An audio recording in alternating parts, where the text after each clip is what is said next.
ایک یہ کہ انٹرنیشنل سطح پہ اگر آپ کا ہاتھ مضبوط نہیں ہے تو آپ سے لوگ اور طریقے سے بات کرتے ہیں. یعنی کہ اگر آپ ملٹریلی اپنی ٹیریٹری کا دفاع نہیں کر سکتے یا آپ کے اوپر کوئی چڑھ دوڑے گا اور آپ کچھ نہیں کریں گے, جیسے کہ وینزویلا کے اندر ابھی ہوا فار ایگزامپل, تو دنیا آپ سے اور طریقے سے بات کرتی ہے. اور اگر آپ ایران ہیں کہ جو کہے گا کہ اچھا ٹھیک ہے ہو سکتا ہے تمہیں گولی تو چلا لو لیکن میں بھی واپس 2 چلاؤں گا, تو پھر دنیا آپ سے اور طریقے سے بات کرتی ہے.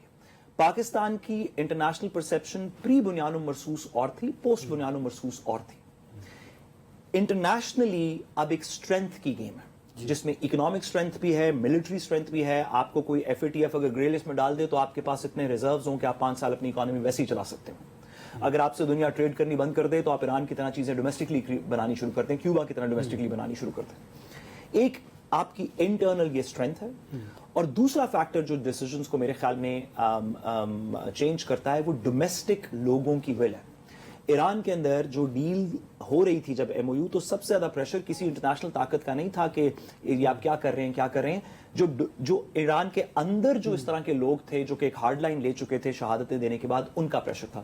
ٹرمپ کے اوپر آج آپ کے میرا یا کسی اور کا, کوئی برٹش پرائم منسٹر کا پریشر نہیں ہے, کوئی نیٹو کا پریشر نہیں ہے. اس پہ پریشر یہ ہے کہ امریکہ کی ڈومیسٹک پالیٹکس کیا کر رہی ہے, میرے ساتھ اس الیکشن میں کیا ہوگا, پولیٹیکل پارٹی کے ساتھ کیا ہوگا, میری لیگیسی کیسے یاد رکھی جائے گی. پاکستان کو ان دونوں چیزوں کو ریکگنائز کرنا چاہیے. جنگیں قومیں وہ لڑتی ہیں جن میں انٹرنل اتحاد بھی ہو, جو کسی بات کے اوپر اکٹھی ہو سکتی ہوں, جن کا کوئی ایتھوس اکٹھا ہو.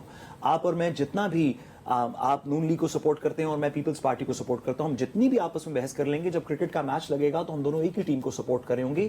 جب تک یہ یکجہتی نہیں ہوگی اس وقت تک وہ کرکٹ کی ٹیم بھی اچھا نہیں کھیلے گی, اس کی اسپانسرشپ بھی نہیں ہوگی, اس کی کہانی بھی نہیں آگے چلے گی.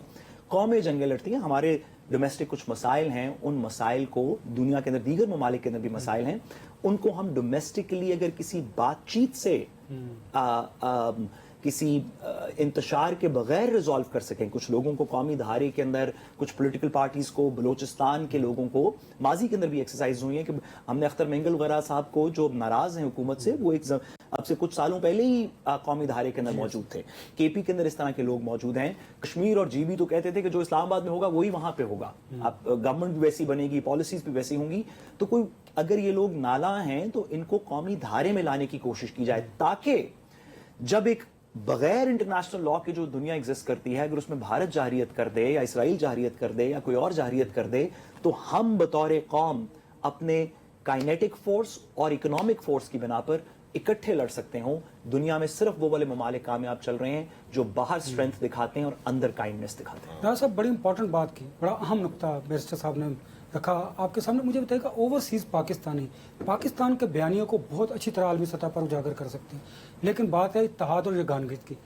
موجودہ جو سیٹ اپ ہے, حکومت ہے, اس کو اس انٹرنل اتحاد کو برقرار رکھنے کے لیے کیا کرنے کی ضرورت ہے, تاکہ جو سیاسی ہمارے ہم آہنگی ہے وہ بڑی امپورٹنٹ ہے.